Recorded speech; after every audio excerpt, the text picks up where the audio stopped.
ये छह ढाला ग्रंथ है। इस छह ढाला का नाम छह ढाला ही क्यों रखा गया? पहला काम देखिए, छह ढाला इसलिए रखा गया कि इसमें 6 प्रकार के छंदों का प्रयोग किया गया। छंद ढाल में पड़े जाते, कहते ना आपकी ढाल अच्छी नहीं है, माने आपकी लय अच्छी नहीं है, तो ढाल का अर्थ होता छंद। तो पहली ढाल चौपाई में लिखी गई। पहली ढाल किसमें है? चौपाई रूपी छंद में लिखी गई, इसलिए पहली ढाल हो गई। दूसरी ढाल पदधरी छंद में। कौन सा? पदधरी छंद में दूसरी ढाल है। फिर तीसरी ढाल जोगी रासा छंद में है। ये जो पद लिखे जाते हैं ये सब कोई ना कोई छंद में लिखे जाते हैं, उसी छंद का नाम ढाल है। फिर चौथी ढाल रोला छंद में लिखी गई। कौन सा छंद? रोला छंद। पांचवी ढाल चाल छंद में लिखी गई, छंद का नाम ही चाल है। फिर छठवीं ढाल हरि गीतिका छंद में लिखी गई। तो कितनी ढालें हो गई? तो पंडित आसाधर जी इस ग्रंथ के लेखक हैं। इन्होंने 6 ढाल का 6 छंद का प्रयोग किया, इसलिए इसका नाम क्या है? छह ढाल। दूसरा सुनिए, 6 ढाला नाम इसलिए पड़ा है कि ढाल कहते हैं जो हमारी रक्षा करे। क्या करे? जब योद्धा युद्ध में जाता है तो ढाल और तलवार लेके जाता है। क्या लेके? ढाल और तलवार लेके जाता है। ढाल से शत्रु जो वार करता है उससे अपनी रक्षा करता है। आपने महाराणा प्रताप की ढाल देखी होगी, पीठ पर बांधी जाती है, सिर पर लगाई जाती है। सिर पर वार करेगा तो वो तलवार टूट जाएगी लेकिन गर्दन नहीं कटेगी। पीठ पर करेगा तो नहीं। कितने किलो की मैं देख के आया हूं, उदयपुर में मेरी दीक्षा हुई थी, वहीं पर मैं महाराणा प्रताप के वो गार्डन में और उसमें से गए था, संग्रहालय में सब देख करके आया। तो ढाल हमारी रक्षा करता है। तो हमें अपने आत्मा की रक्षा करना है। तो आत्मा की रक्षा कर्मों के संवर से होती है। क्या कहा? आत्मा की रक्षा कर्मों के संवर से होती है। संवर हमारी ढाल है और तब से कर्म की निर्जरा होती। शत्रु पर वार करते हैं तो हमारा तलवार क्या है? तप है। तो संवर सहित करो तप प्राणी मिले मुक्ति रानी। तो आप देखें तो ये 6 ढाला हमारे कर्मों के संवर में कारण होता है, इसलिए इसका नाम क्या रखा? 6 ढाला रखा। ये जो ग्रंथ है ये स्वाध्याय के रूप में है। तो ये स्वाध्याय एक तप है। तप क्यों है? इसलिए है ये तप स्वाध्याय की इच्छा निरोधा तपा। इच्छाओं का निरोध करना क्या कहलाता है? तप कहलाता। तो हम स्वाध्याय में आए, हम खाने पीने का की इच्छा से रहित होकर के आए, घर गृहस्थी की चिंता से मुक्त होकर के आए, दुकानदारी रुपया पैसा हम सब छोड़ करके आए।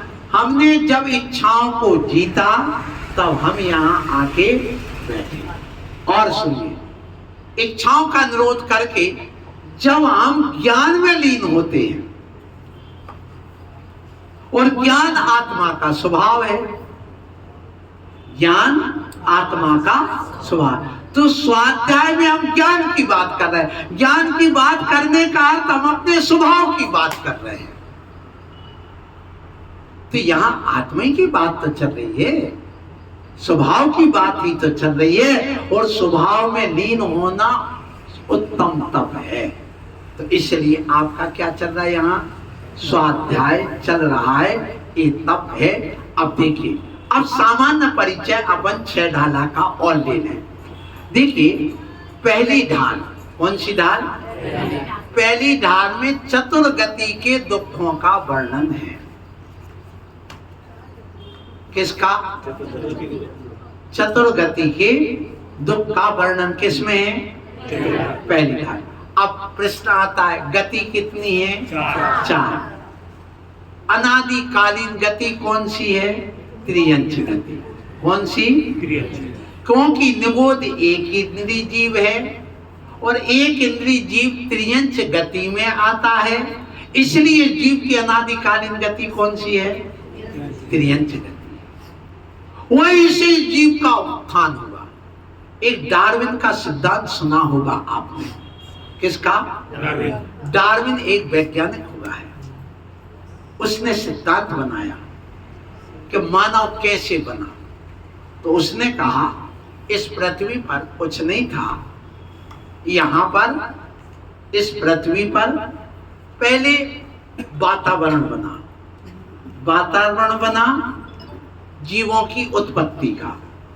तो पानी गिरा, जीवोत्पत्ति हुई, काई बनी, काई में छोटे छोटे त्रसजीव बन गए, चलने फिरने वाले, और उससे बड़े और बन गए, उनने उनको खाया और बड़े बन गए, चींटी वगैरह बन गई, मक्खी वगैरह बन गई। उसके बाद में रेंगने वाले छिपकली वगैरह बन गई। उसके बाद हाथी घोड़ा ऊंट वगैरह बन गए, बंदर बन गए। और बंदर से विकास होके क्या बन गया? मनुष्य बन गया। एक इसका सिद्धांत है डार्विन का। कथनचित अपन जब इस जैन धर्म के सिद्धांत को लेके चलते हैं तो सिद्ध होता है कि ये डार्विन ने हमारे जैन धर्म की नकल की है। किसकी की है? जैन धर्म की। क्योंकि प्रत्येक जीव निगोद से निकला है। कहां से? निगोद से। और वहां से निकल करके आगे इसमें पढ़ाएंगे। पृथ्वी हुआ, जल हुआ, अग्नि हुआ, वायु हुआ, विकलेंद्री हुआ, सकलेंद्री हुआ, पशु हुआ, फिर उसके बाद संक्लेश करके मर गया, नरक चला गया, सो नरक गति के दुख भोगे, फिर वहां से आया, कर्म का योग मिला, सो मनुष्य बन गया, मनुष्य कुछ दिन रहा, मनुष्य से कहाँ चला गया? अकाम निर्जरा करके देव बन गया। क्या बन गया? देवगति में चला। फिर देवगति से वहां पाप किया उसने, फिर पेड़ बन गया, एक इंद्री माने स्थावर में पुनः त्रियंच। तो ये कितनी गति हो गई? पहली ढाल में यही तो कथन है। पूरी ढाल का कथन यही है। अब चलिए अपन चलते दूसरी ढाल में। कौन सी? दूसरी ढाल जो है, इसमें चतुर्गति के दुख का कारण बताया गया है, बस और कुछ नहीं। क्या है? ये संसारिक प्राणी चार गति में भ्रमण कर रहा है, दुख भोग रहा है। तो पहली ढाल में चार गति के दुख का वर्णन है। तो सामने वाला पूछता ये दुखी क्यों है, क्या कारण है कि जीव दुखी है और चतुर्गति में भ्रमण कर रहा है? तो क्या बताया कि देखो, मिथ्या दर्शन, मिथ्या ज्ञान और मिथ्याचार, ये तीन कारण हैं चतुर्गति के दुख के कारण। कितने कारण? कौन कौन से? मिथ्या दर्शन, मिथ्या ज्ञान और मिथ्याचार। ये चतुर्गति के दुख का कारण, और कोई दुख का कारण नहीं। बस। तो क्या करना? अब ये दुख का वर्णन करके तीसरी ढाल आ गई। तो पूछा हम दुखी हैं, इनके कारण है, तो सुखी कैसे बनेंगे? तो उन्होंने कहा सम्यक दर्शन, सम्यक ज्ञान और सम्यक चार। इन तीन को धारण करो तो क्या बनोगे? सुखी बन जाओगे। तो तीसरी ढाल में किसका वर्णन है? सम्यक दर्शन और सम्यक ज्ञान का वर्णन। किसमें? तीन। माने सुख के कारण तीन हैं, तो उन सुख के कारण को बता करके तीसरी ढाल में और बताया गया सम्यक दर्शन और सम्यक ज्ञान क्या है, ये किसमें बता दिया? तीसरी ढाल। अब चलिए चौथी ढाल में आ गए। चौथी ढाल में चारित्र का वर्णन है। किसका? कौन से चारित्र? चारित्र दो प्रकार का है।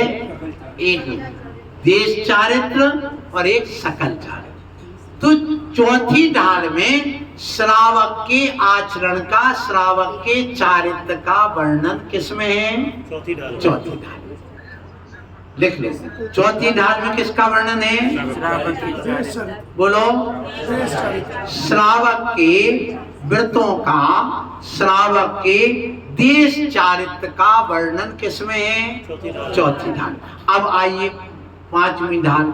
अब श्रावक ने खूब घर में रह करके व्रत उपवास कर लिए, स्वाध्याय कर लिया, भोग लिए, लेकिन वो कहता है घर में रह करके मुनि नहीं बन सकते और कल्याण नहीं होगा। कल्याण होगा तो किससे होगा? मुनि से। तो भगवान मुझे वैराग्य क्यों नहीं हो रहा? ऐसा कौन सा मोह मुझे घेर रहा है? अभी वैराग्य कैसे हो? तो उन्होंने कहा सुन लो, 12 भावनाओं का चिंतन करो। किसका? तो पांचवी ढाल में द्वादश अनुप्रेक्षा अर्थात 12 भावनाओं का वर्णन कर दिया। किसमें? पांचवी ढाल में। अब वैराग हो गया, वैराग हो गया तो मुनि बनेगा, और मुनि बनेगा तो शुद्धोपयोग होगा, शुद्धोप हो गया तो श्रेणी चढ़ेगा, स्वरूपाचरण चारित्र होगा, स्वरूपाचरण चारित्र होगा तो केवली ज्ञान होगा, केवली भगवान बन जाएगा अरहंत, और जब अरहंत बनेगा तो सिद्ध बन जाएगा। तो छठवीं ढाल में किसका है? मुनि के व्रतों का, महाव्रतों का वर्णन है, शुद्धोपयोग का वर्णन है, स्वरूपाचरण चारित्र का वर्णन है, और फिर अरहंत परमेष्टि का वर्णन है, और सिद्ध परमेष्टि और मोक्ष का वर्णन करके पूरी 6 ढाला आपने आज ही पढ़ ली।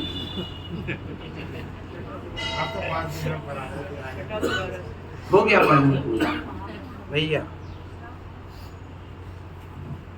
हम मिथ्या दृष्टि क्यों होते हैं हमारे?